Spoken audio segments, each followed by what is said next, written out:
Alors, bonjour, voilà, il est 10 heures. Donc on va démarrer. Bienvenue dans cette formation, express sur, Planner et To Do, des outils de Microsoft Office 365. À toi la parole, Frédéric. Bien, bonjour à tous. Alors, je vais vous partager un autre écran. On va quitter provisoirement probablement celui-ci et je vais vous partager mon écran principal pour vous parler donc de Planner et To Do. Alors, comme d'habitude, hein, il s'agit d'applications de Microsoft que vous allez voir apparaître, vous avez déjà vu apparaître pour la plupart d'entre vous, j'imagine. Alors, pour ce qui est de To Do en tout cas, directement dans Outlook. Donc, vous l'avez sous forme ici d'icône bleue, hein, cette espèce de coche bleue que vous avez ici. Alors, j'espère que tout le monde voit bien mon écran. C'est bon pour tout le monde? Ouais. Oui, c'est bon. C'est bon. Donc, cette espèce de coche bleue qui vous permet d'avoir votre to-do list intégrée à l'univers Microsoft. Alors, intégré à l'univers Microsoft, ça veut aussi dire connecté potentiellement à d'autres applications. On aura l'occasion de le voir. Vous distinguez d'abord ma journée. Alors, ma journée, c'est vraiment une to-do list brute pour vous, de votre côté. Mais au-delà du important, planifié, qui vous permettrait de voir vos dates d'échéance pour une note donnée, vous avez par exemple affecté à moi. Donc ça, c'est la première relation avec une autre application de Microsoft, en l'occurrence Planner. D'où la relation entre Planner et To-Do.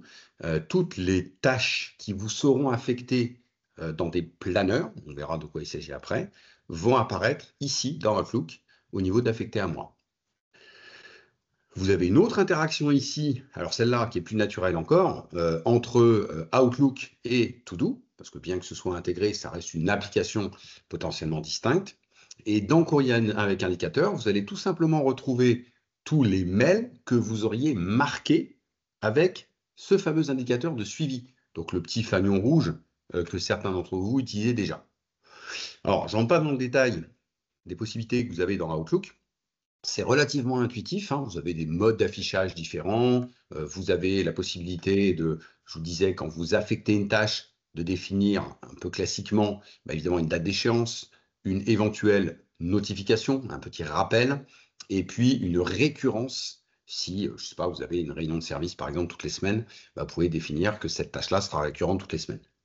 Donc c'est plutôt intéressant. Donc ce qui la rend intéressante, cette application, c'est son intégration directement dans Outlook. Alors on va revoir To-Do à un autre endroit, vous allez voir, puisqu'on a évoqué, on vient d'évoquer Planner, on va voir Planner. Alors Planner, ce n'est pas une application à l'instar de certaines que je vous ai déjà présentées par le passé. Ce n'est pas une application qui se télécharge réellement sur votre poste, une application un peu en ligne, entre guillemets. Et donc pour ça, comme d'habitude, pour ceux qui nous suivent depuis quelques temps, vous passez par le portail de Microsoft, donc Office 365. Hein. Donc vous êtes logué, évidemment, il faut un compte. Et dans notre petite gaufrette, donc on retrouve évidemment les forms qu'on avait vues, les listes, etc. Mais on retrouve également To-Do, d'une part, en tant qu'application dédiée. Et puis, on retrouve également Planner. Alors, Planner, c'est vraiment un outil de planification. Alors, il y a Project, hein, pour ceux qui connaissent aussi Project.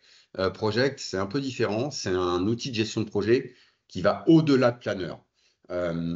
Si je fais un petit résumé, parce que c'est toujours la même chose, hein, je l'avais déjà évoqué par le passé, mais on a du mal parfois à suivre Microsoft dans le déploiement de ses applications.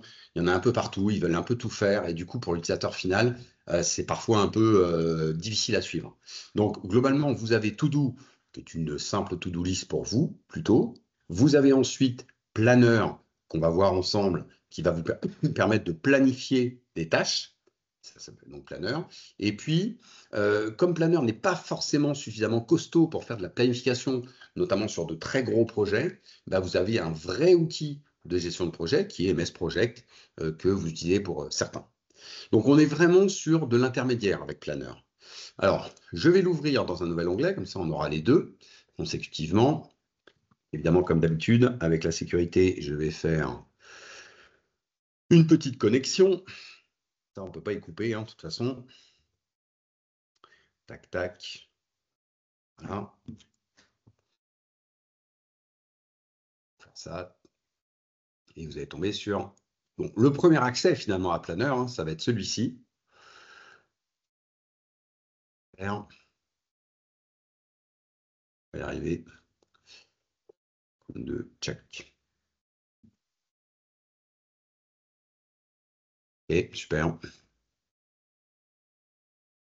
Voilà, ça va se charger, j'espère. Parfait. Alors, bon, là aussi, il y a des mises à jour assez régulières hein, de ces applications. Je vous en reparlerai un peu plus tard. Alors, là, on est passé par l'accès portail. Donc, depuis le portail, vous accédez donc à Planner, qui est une application online, qui globalement va vous permettre de créer bah, un mini projet. Donc, je vous dis, on n'est pas sur un gros projet qui nécessiterait MS Project, mais il y a déjà des possibilités. Donc là, typiquement, vous avez des planeurs que j'ai pu faire. Voilà, il y avait le plan de formation, il y avait le plan d'intégration des employés. Donc, si je devais cliquer sur ce plan que j'ai déjà réalisé, bah, vous allez d'abord avoir une présentation type Kanban. Donc, pour ceux qui connaissent le Kanban, historiquement, ça a été créé par les usines Toyota, enfin dans les usines Toyota. C'était un tableau blanc, physique à l'époque évidemment, réparti en 3 colonnes. Donc, vous aviez 3 colonnes sur le tableau blanc. Il y avait une colonne à faire, une colonne en cours, une colonne fait ou réalisé. Et en l'occurrence, bah, on mettait des post-it. Un post-it était une tâche. Donc, il y avait un certain nombre de post-it qui étaient dans la colonne à faire. Et puis, au fur et à mesure de l'évolution du projet, on déplaçait comme ça les post-it d'une colonne à l'autre. Donc, très pratique parce que ça vous permettait d'avoir une visualisation globale d'un projet à un instant T. Qu'est-ce qui est en cours, qu'est-ce qui est à faire, qu'est-ce qui a été réalisé. Donc, l'idée de Planner, c'est la même. Alors, ils sont pas, c'est pas les premiers à avoir fait ça. Hein. Pour certains, vous avez peut-être utilisé Trello ou ce genre d'outils qui sont un peu similaires. Donc, on retrouve par défaut cette logique de colonne. Donc là, je suis dans une présentation qu'on appelle une présentation tableau, où on a des tâches qu'on doit faire, des tâches qui sont potentiellement en cours et des tâches réalisées. Alors, bien sûr, vous pouvez avoir une autre logique que cette répartition-là. L'idée étant de rajouter des compartiments. Donc, lui, il n'appelle pas ça des colonnes, comme j'ai pu le faire, mais des compartiments. Donc, on pourrait très bien dire idée en cours ou je ne sais quoi. Enfin bon, voilà, à vous de définir votre logique. Alors, très rapidement, pour ce qui est de l'affichage par défaut, ça va être un affichage type Kanban. Dans cet affichage, vous avez des solutions de filtre par tout ce qui définit une tâche, donc par date échéance, par priorité. Donc, globalement, je vais vous montrer, mais quand on définit une tâche, la première chose qu'on définit, c'est évidemment son nom, mais on définit également une date d'échéance potentielle et on l'affecte. Rappelez-vous, je vous ai parlé de affecter à moi dans To-Do. Voilà la relation. Si j'affecte une tâche, par exemple, à quelqu'un ici, eh bien, ce quelqu'un dans son To-Do, il aura effectivement cette tâche. Si on va aller plus loin, je vais faire un petit test pour vous montrer. Donc, on va ajouter une tâche. Donc, maintenant que j'ai ma tâche, si je veux aller un peu plus loin dans la définition de ma tâche, on peut évidemment aller plus loin. Vous voyez, il y a effectivement dans quel compartiment je vais la mettre. Quelle est la progression? Est-ce qu'elle est en cours ou pas? Quelle est sa priorité? Bon, je ne vais pas faire toutes les possibilités. Bien entendu, vous pouvez ajouter une pièce jointe. Encore, c'est intéressant. Alors, je ne vais pas la développer. Par contre, ce que je vais faire, c'est vous montrer que c'est très simple à faire évoluer parce qu'une tâche à faire, à un moment donné, elle va être en cours. Donc, je vais simplement, drag and drop, glisser, déposer la tâche de l'un vers l'autre. Donc, ça, c'est quand on est dans une logique de à faire en cours réalisé. Mais vous pourriez aussi avoir un regroupement de ces tâches différents de par colonne. Et c'est ici qu'on va le faire. On va regrouper ces tâches. Justement, l'intérêt d'un planeur, c'est plutôt de l'intégrer au sein d'une équipe. Je vous montrerai après. Mais du coup, c'est intéressant de savoir qui doit faire quoi. On va donc regrouper par attribué à. Et vous voyez que là, on a une autre logique de regroupement où on a les tâches potentiellement non attribuées, celles qui me seraient attribuées, celles qui sont attribuées à Juliette. Donc, il y a plein de types d'affichage par date échéance. Ça peut être aussi intéressant de dire, tiens, là, j'ai des tâches en retard, manifestement. Tac. Par étiquette, parce que ça fait partie effectivement des petites possibilités que vous avez quand vous définissez une tâche, c'est qu'on peut étiqueter la tâche, et évidemment par priorité. Ça, c'est la vue Kanban, malgré tout, puisqu'on est sur une logique un petit peu de colonne. Vous avez également une vue grille. Alors, c'est une vue beaucoup plus simple, sous forme de to-do list, pour le coup. Alors, évidemment, ça, c'est pour un plan donné, que je suis en train de faire ça. Vous avez une vue également planning, ça permettrait de visualiser les échéances assez rapidement, mais dans un planning. Donc là, j'ai des tâches en retard, vous voyez qu'elles sont identifiées ici en rouge dans mon planning. Et puis, vous avez une vue plus statistique, plus graphique, avec ce quatrième affichage, dans lequel on a des KPI. Bon, pour ceux qui connaissent Power BI, on est un peu dans cette logique de Power BI, c'est-à-dire de data visualisation, où on identifie assez rapidement, avec des graphiques, où on en est dans le projet. Donc voilà, donc le but du jeu, c'est de créer des tâches, c'est de potentiellement les affecter, et puis de suivre ces plans. Alors là, on l'a fait, tout ça, on l'a fait à travers l'application Planner online, donc en passant par le biais du portail. Mais je vous disais, tout l'intérêt d'un planeur, c'est qu'il soit au sein d'une équipe. Et du coup, qui dit équipe dit forcément Teams. Donc là, moi, je vais afficher mon Teams. Tac, on va prendre celui-là. Et dans mes équipes, bon, là encore, ceux qui me suivent connaissent mon équipe assistante. J'ai mon canal général. Et au sein de mon canal général, eh bien, je retrouve ce fameux plan de formation. Celui que je viens de vous montrer dans l'application online, il est également, alors parfaitement synchronisé, bien sûr, hein, au sein de mon Teams. Donc là encore, l'idée de Teams, c'est de pouvoir centraliser un peu toutes ces applications de Microsoft. Alors, il y a To-Do, hein, potentiellement, je vous montrerai, mais au final, vous voyez déjà là, je peux, au sein d'une équipe, publier mon planeur pour que chacun puisse intervenir dessus, puis surtout visualiser où on en est. Alors, je ne vais pas faire un topo sur Teams, hein, parce que bien entendu, ça suppose avoir créé l'équipe, avoir paramétré l'équipe, etc., etc. Mais du coup, vous retrouvez la même souplesse d'affichage, hein. Donc, on peut avoir une vue planning, on peut avoir une vue graphique, il y a exactement les mêmes outils, mais c'est un peu comme si vous aviez un émulateur Chrome dans votre Teams. C'est le navigateur Teams qui prend la main pour afficher finalement votre planeur. Donc, même chose, hein, comment on va l'ajouter ce planeur? Parce que potentiellement, vous allez le créer au sein, évidemment, de votre application online, mais après, vous allez peut-être le publier directement dans une équipe, voire, parce que c'est une autre possibilité, vous allez créer le planeur directement dans l'équipe. Les deux sont possibles. Là, je ne vais pas vous dire qu'il y a une façon de faire qui est mieux que l'autre. Alors, comment on fait ça? Ici, comme d'habitude, si vous voulez rajouter un onglet au sein d'une équipe Teams, il y a le petit plus qui est ici, et vous allez choisir l'application, parce qu'il y en a de nombreuses applications chez Microsoft. En l'occurrence ici, alors, ils sont sur un rebranding, c'est-à-dire qu'ils ont changé les noms. Là encore, hein, c'est très pénible avec Microsoft pour les suivre. Mais avant, ça s'appelait Planner. Oui, mais quand vous allez dans Teams, ça s'appelle Planificateur. Bon, voilà. Donc, il y a un rebranding un petit peu. Je pense qu'on va être plutôt sur Planificateur. Donc, retenez plutôt ce nom-là.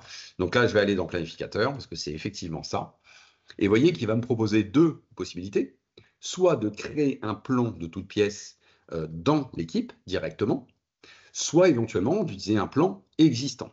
Alors, vous devinez bien que c'est ce que j'ai fait pour le plan de formation. Je suis allé chercher un de mes planeurs pour le publier au sein de cette équipe. Donc, évidemment, dès lors que vous publiez au sein de l'équipe, ça veut dire que vous donnez accès au planeur à l'ensemble des membres de l'équipe qui a été constituée dans Teams. Vous voyez qu'il y a justement l'envoi d'une publication dans le canal pour dire, attendez, il y a un nouvel onglet. Donc, ça veut dire que les membres justement de cette équipe vont être avertis que désormais, il y a un onglet planeur, alors du nom du plan en tout cas, qui sera accessible au sein de l'équipe.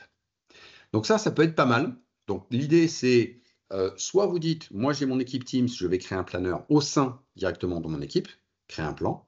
Soit vous dites, je vais d'abord aller découvrir l'application Planner sur mon portail, je vais créer mon plan, je vais affecter les tâches, je vais faire tout ça dans l'application online, et puis potentiellement, je sais que derrière, je pourrais l'affecter à une équipe Teams que j'aurais constituée ou que je vais constituer. Donc voilà pour déjà l'idée, là encore, de tout cet écosystème Microsoft. Alors bien entendu, vous pouvez aussi avoir l'ensemble de vos planeurs dans Teams directement. Là, pour mémoire, je reviens là où j'étais. Dans la partie gauche, j'avais l'ensemble de mes plans qui étaient disponibles. Donc là, vous retrouvez finalement ce qui avait été proposé tout à l'heure dans le menu déroulant, le plan de formation, etc., etc. Mais au sein de Teams, je peux aussi visualiser l'ensemble des plans que j'ai pu créer. Et pour ça, on va utiliser la barre latérale ici de gauche, où on peut rajouter des applications. Et c'est ce que je vais faire. Je vais ajouter une application. Donc là, en l'occurrence, il y a Planner que vous... Alors pareil, Planificateur que vous allez trouver parmi les options. Alors moi, il est déjà ajouté, je l'avais mis ici. Donc si je tape Planificateur, Ouais, il est là, tac. Et donc, je charge mon planificateur. Et là encore, pour faire les choses simples, hein, comme Microsoft sait si bien le faire, là, vous retrouvez une partie To-Do dans Planner. Donc, c'est ça qui est très surprenant. To-Do, on l'a vu, il est dans Outlook. Et quand vous l'affichez quand vous affichez Planner au sein de Teams, il y a aussi To-Do. Donc là, vous retrouvez ma journée. On l'a vu tout à l'heure. C'est pareil, c'est synchronisé, c'est même To-Do.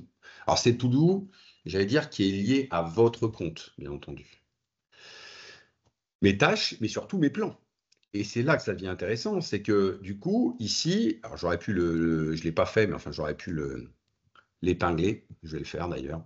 Donc l'épingler, c'est simplement que vous le mettez de façon pérenne ici dans les boutons de gauche, pour éviter d'aller dans les 3 petits points pour le chercher. Donc, vous voyez, là, il a été épinglé, c'est-à-dire que quand j'ouvre mon Teams, j'ai directement accès à mon planificateur. Donc là, en l'occurrence, si je reprends mes plans, c'est ça l'intérêt. C'est que j'ai accès à l'intégralité des plans, alors soit que j'ai créés, soit auxquels je suis associé. Donc là, on retrouve un petit peu tous les plans qui ont été créés ou que j'ai pu créer. Donc on distingue bien qu'ils sont partagés, on voit bien avec qui ils sont partagés, dans quel cadre. Donc là, il y en a certains qui ont été potentiellement d'ailleurs supprimés. C'est encore sur les suppressions, l'affichage n'est pas très clair, mais bon. Donc là, par exemple, le plan de formation duquel je suis parti dans mon volet planner, il est là. Vous voyez, je retrouve, l'intérêt étant que là, on est dans l'application planificateur et donc que tout est centralisé. Voilà pourquoi c'est intéressant. Donc, vous voyez qu'il y a plusieurs biais pour accéder au planificateur.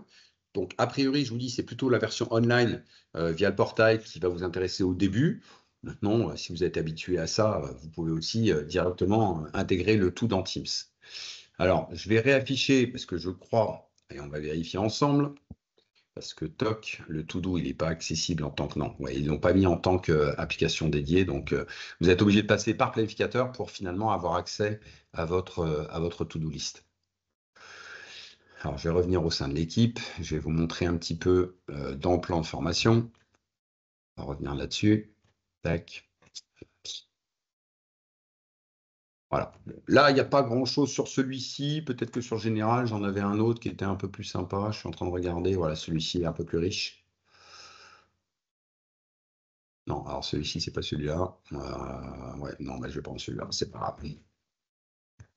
Voilà. Donc, je vais créer une tâche pour vous montrer un petit peu plus loin dans la manipulation. Donc, on va créer une tâche à faire. On va mettre support de cours, par exemple. Tac. Donc, je définis l'échéance. Je vais la définir volontairement pas très loin dans le calendrier pour qu'on puisse visualiser dans le calendrier.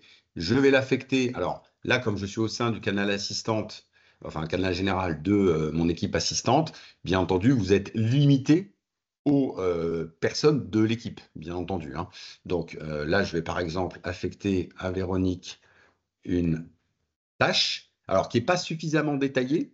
Donc là encore, pour avoir un peu plus de détails, je vais l'ajouter. Et pour aller plus loin, soit vous cliquez sur le double-clic qui vous permet d'accéder à une version plus détaillée. Alors, parmi les petites options qui peuvent être intéressantes, alors ça aussi, c'est surprenant, c'est que du coup, si vous avez créé une structure en affaires en cours réalisées, la notion de progression est un peu inutile parce que vous avez la même terminologie. Mais là, c'est juste un item de cette tâche, de se dire est-ce qu'elle est en cours, est-ce qu'elle est terminée ou démarrée. Moi, je ne l'utilise pas parce que je préfère cette version Kanban par colonne. Mais rien ne vous empêche d'utiliser également la progression. Ça, c'est vraiment l'architecture de votre plan. La priorité, on va mettre une priorité importante. Alors, urgent, c'est que vous êtes notifié en permanence, je vous le déconseille. Parce que ça veut dire que vous allez être, la personne à qui, par exemple, va être affectée la tâche va être avertie très régulièrement, comme si elle était à faire maintenant tout de suite. Alors, c'est bien dans un sens qu'il y a une urgence absolue. Après, si vous avez des notifications qui tombent en permanence, ça devient vraiment contre-productif. Mais c'est pour vous expliquer la différence entre urgent et important. Donc, la date de début de la tâche, on peut considérer que c'est aujourd'hui, et la date, j'avais défini le 15 novembre, ça je vais le garder. Et puis, je vais mettre, par exemple, support de cours planner, par exemple. Et donc, parmi les éléments aussi intéressants, la possibilité de faire une liste de contrôle. Globalement, une liste de contrôle, ça voudrait dire sous-tâche. Donc, ça veut dire, par exemple, premier élément, je vais mettre collecter des informations. Tac. Voilà, c'est la première sous-tâche. Et puis, il y a une deuxième sous-tâche. Alors, il propose de l'afficher sur la carte. Ce que je vais faire, parce qu'on le verra directement, vous commencez à le voir déjà ici. Vous voyez, il y a une sous-tâche, une première sous-tâche. Je vais mettre structurer un plan. Tac, pareil. Et puis, on va mettre écrire le support. Voilà. Bon, j'ai 3 sous-tâches. Donc maintenant, je vais pouvoir fermer. Hein. Je ne définis pas autre chose. Je pourrais rajouter une pièce jointe, éventuellement. Je ne vais pas le faire ici. Mais déjà, vous voyez que ma tâche, support de cours, donc effectivement, collecte des informations, structurer un plan, écrire le support. Donc, elle est importante. Et si potentiellement je l'affiche au niveau du planning, bah, je vois qu'elle a été tracée ici sur mon planning. Alors, elle n'alimente, on est bien d'accord, ça n'alimente pas votre calendrier Outlook. Et j'allais dire heureusement, parce que sinon après on ne s'y retrouverait plus. Hein. Là, on est vraiment dans l'outil Planner. Donc on voit ça, on voit effectivement l'attribution. Ça veut dire que si je devais regrouper par attribution, bah, je verrais effectivement, Juliette elle a la tâche 1, Véronique elle a la tâche support de cours, moi j'en ai pas. Ouais, autant faire les choses par les autres, hein, normal. Voilà, donc j'ai fait cette répartition-là, je vais remettre par compartiment classique. Et puis je me dis, ça y est, elle est démarrée. Donc je vais la glisser toc, à côté. Et éventuellement, je dis, la collecte des informations, ça y est, c'est fait. Vous voyez qu'elle disparaît de ma tâche. Alors, elle disparaît. Si j'affiche ma tâche par un simple clic, je visualise celles qui ont été réalisées et puis celles qui restent à réaliser pour autant. Vous voyez, c'est assez souple. Donc, ce que vous n'avez pas, là, c'est tous les avantages que je vous ai présentés. On est d'accord qu'on est sur la gestion de projet simplifiée. On a cette interaction avec To-Do parce que j'ai mes To-Do list et donc il va centraliser tout ce que j'ai à faire, que ce soit à titre perso ou dans le cadre d'un planeur. En revanche, ce qu'il ne fera pas, contrairement à un MS Project qui est vraiment le cran d'au-dessus, c'est par exemple, on prend souvent cet exemple-là, mais quand une tâche doit être réalisée, mais quand la précédente a été terminée. Et peut-être que la précédente est en retard, donc ça décale d'autant la tâche d'après. Bon, vous connaissez peut-être pour certains le diagramme de Gantt, où on a cette logique-là de décalage de tâches. Ça, dans un planeur, on n'a pas. Ou alors, c'est manuel. C'est nous qui allons décaler les tâches dans le temps via, par exemple, la date échéance ou la date de démarrage. Mais il n'y aura pas d'automatisme comme on pourrait l'imaginer dans un diagramme de Gantt ou justement dans un MS Project. Je crois que c'est un diagramme de Gantt que j'ai là d'ailleurs. Ouais. Bon, voilà, ça c'est un diagramme de Gantt, mais sous format Excel hein, pour le coup. Donc c'est un peu différent. Donc voilà, donc l'outil, très sincèrement, il est plutôt intuitif. Ça reste de la gestion de projet simplifié, mais ça peut suffire dans pas mal de cas. Et puis surtout, il y a ce côté intégré à tout l'écosystème Microsoft. C'est une des briques de Microsoft. Et donc, il y a des interactions de partout. Vous l'avez vu avec Outlook, avec To-Do potentiellement. Et puis avec Teams, parce que c'est tout l'intérêt, c'est que vous allez pouvoir centraliser l'information au sein de Teams. Bon, voilà pour une présentation un petit peu rapide. Je n'ai pas vu s'il y avait des questions. Alors, je vois, peut-on basculer un mail en tâche? Bah oui. Basculer un mail en tâche, c'est exactement ce que je vous présentais tout à l'heure. C'est-à-dire que quand on marque un mail avec un petit flag, avec un petit drapeau rouge, il apparaîtra dans votre to-do au niveau des courriers avec indicateur. Donc, si je vous réaffiche mon Outlook, tac, vous voyez, dans to-do, j'ai courrier avec indicateur. Donc, tous les mails que je vais flaguer vont se retrouver dans courrier avec indicateur comme étant une tâche à réaliser. Alors, je ne sais pas s'il y a d'autres... N'hésitez pas, si vous avez d'autres questions. Il nous reste quelques minutes.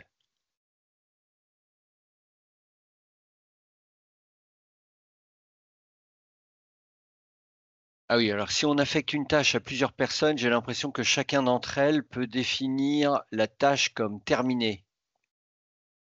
Est-ce que c'est Alors, exact? c'est pareil, hein, tous ces outils-là n'empêchent pas une discipline. Hein. Vous pouvez déployer tous les outils que vous voulez, il faut un minimum de discipline entre vous aussi, effectivement. Après, on peut définir des droits un peu plus fins au niveau de l'équipe. Hein. Là, c'est du Teams. Mais effectivement, ouais, tout à fait. Bah oui, c'est le principe même. Hein. Comment garder les mails flagués avec indicateur dans la boîte mail principale? Alors, je comprends pas trop la question. Comment garder les mails flagués avec indicateur dans la boîte mail principale?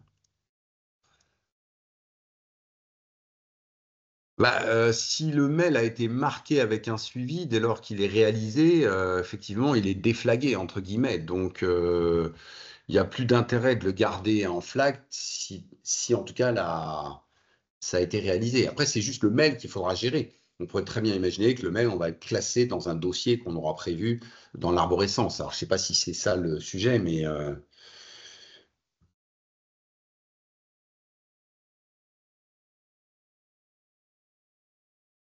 D'autres questions?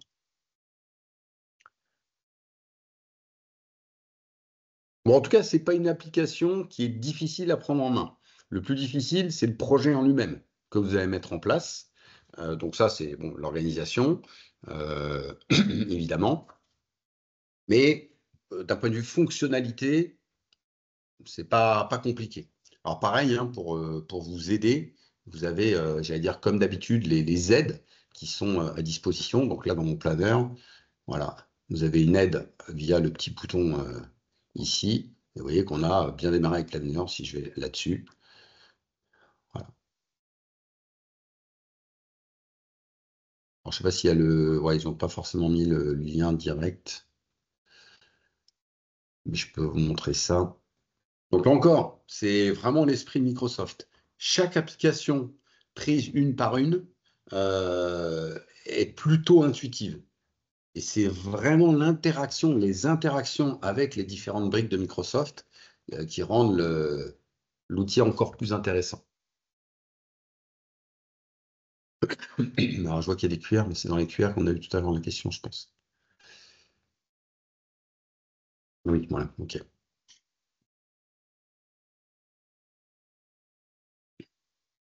Oui, je vois aucune question moi aussi. Très bien, bah, merci beaucoup. S'il n'y a pas d'autres questions, on va vous libérer. Je vous ai envoyé un lien dans le chat, donc c'est pour ceux qui auraient encore un petit peu de temps pour répondre à notre sondage. Je vous rappelle qu'il s'agit donc d'une formule de formation, mais de découverte pour nous faire connaître. Donc, s'il vous plaît, parlez-en autour de vous, transmettez nos formations express, le mail à vos connaissances, relations, confrères, collègues, amis ou autres. Ce serait une belle façon de nous renvoyer l'ascenseur, si je puis me permettre. On a d'ailleurs une formation express pour ceux qui sont toujours intéressés sur Office 365, sur Whiteboard et OneNote sur Fred le 21 novembre à 10h. Et aussi, on vous attend nombreux également, c'est l'IA. Enfin, quels outils IA choisir parce que vous l'avez vu avec Microsoft, il y en a beaucoup. Mais sur l'IA, c'est absolument incroyable ce qui est en train de se passer. C'est tous les jours, hein, il y a de nouvelles applications.